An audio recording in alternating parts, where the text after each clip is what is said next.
নমস্কাৰ বন্ধুসকল, মোৰ ইউটিউব চেনেল সমুদ্ৰ ললৈ আপোনালোক সকলোকে স্বাগতম জনাইছোঁ। আৰু আজি মই আপোনালোকৰ কাৰণে লৈ আহিছোঁ এটা নতুন ৰেচিপি। সেইটো হৈছে ভাপত দিয়া মাছ, সৰু মাছ। তাক আজি আমি সৰিয়হ দি ভাপত দিম। গতিকে কেনেকৈনো সৰিয়হ দি ভাপত দিওঁ তাকে এতিয়া আমি চাওঁ আহক। এয়া সৰু মাছটো ভাপত দিবৰ কাৰণে সৰিয়হটো পিচি থকা হৈছে। আমাৰ বেচিকেলি পটাই ইউজ কৰা হয়, মিক্সিত মাৰিলেও পাৰি, কিন্তু পটাত ইউজ কৰিলে কিবা এটা ভাল লাগে মানে। সেইটো কাৰণে আমি সৰিয়হটো ঘৰত এনেকৈ পটাতে ইউজ কৰোঁ।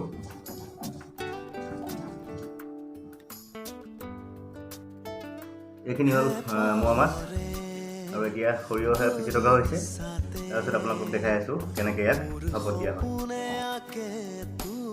এতিয়া মোৱা মাছ পাতত দিবৰ কাৰণে মই প্ৰথম লৈছোঁ 300 গ্ৰাম মোৱা মাছ, কেঁচা জলকীয়া 2টা, বেছিও দিব পাৰে যদি জ্বলা খাব মন যায়। তাৰপিছত নেমু এফাল, তাৰপিছত এয়া সৰিয়হখিনি পিচি লৈছোঁ, আৰু এইটো মিঠাতেল, অকণমান মিঠাতেল দিব লাগিব। আৰু এইটো টিফিন, এই টিফিনটোত আমি ভাপত দিম। মই কলপাততো দিব পাৰে, কিন্তু মই আজি টিফিনতহে দিম।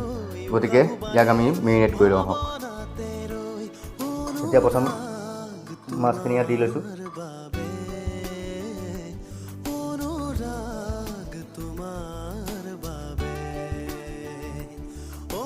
বেছি হ'ব, কেইটামান কমাই থওঁ।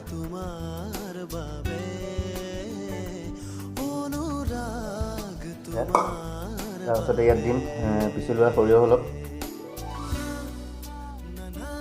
তাৰপিছত এয়া নেমুখিনি এনেকৈ ভালদৰে চেপি দিম। অকণমান টেঙা হ'লে খাই ভাল লাগে। তাৰপিছত ইয়াত দি দিম নিমখ আপোনালোকে সোৱাদ অনুসৰি দিব। মই অকণ নিমখ বেছি খাওঁ, সেইকাৰণে অকণমান মানে মোক নিমখ হ'লে ভাল লাগে। তাৰপিছত ইয়াক আমি এতিয়া ভালদৰে সানি লওঁ। জলকীয়াকেইটাও দি লৈছোঁ, জলকীয়াকেইটা দি অকণমান এনেকৈ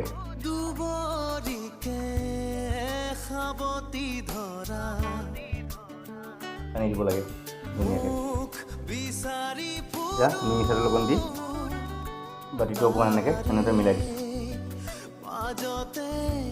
মানে মিঠাতেলৰ গোন্ধটোত মানে খাই বৰ ভাল লাগে। বছ, এয়া আমাৰ হৈ গ'ল মেৰিনেশ্যন। তাৰপিছত এই টিফিনটো আমি এনেকৈ বন্ধ কৰি দিম। বন্ধ কৰি প্ৰেছাৰত দি পেলাই 8ৰ পৰা 10টা ইয়াক চিটি মাৰিবলৈ দি দিম।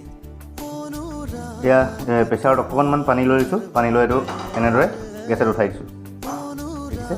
আৰু তাৰপিছত মই যোনটো মেৰিনেট কৰি দিছিলোঁ মাছখিনি টিফিনৰ সৈতে, এইটো জাষ্ট ইয়াত এনেকৈ বহাই দিব লাগে, দেখিলে। আৰু তাৰপিছত এয়া মই প্ৰেছাৰত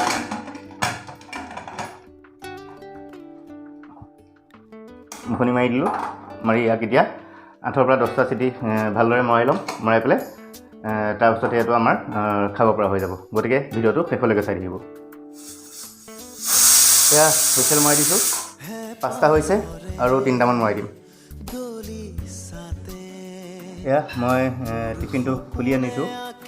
মাছখিনি মানে মোটামুটি হৈ গ'ল আৰু। গতিকে ইয়াক আমি প্লেটখনত ভালদৰে উলিয়াই লওঁ। এয়া হৈ গ'ল আমাৰ ৰেডি সৰু মাছ ভাপত দিয়া। বন্ধুসকল, যদি আজি আপুনি মোৰ এই সৰু মাছ ভাপত দিয়াৰ ৰেচিপিটো চাই ভাল পাইছে, তেনেহ'লে লাইক, শ্বেয়াৰ, কমেণ্ট আৰু ছাবস্ক্ৰাইব কৰিবলৈ নাপাহৰিব।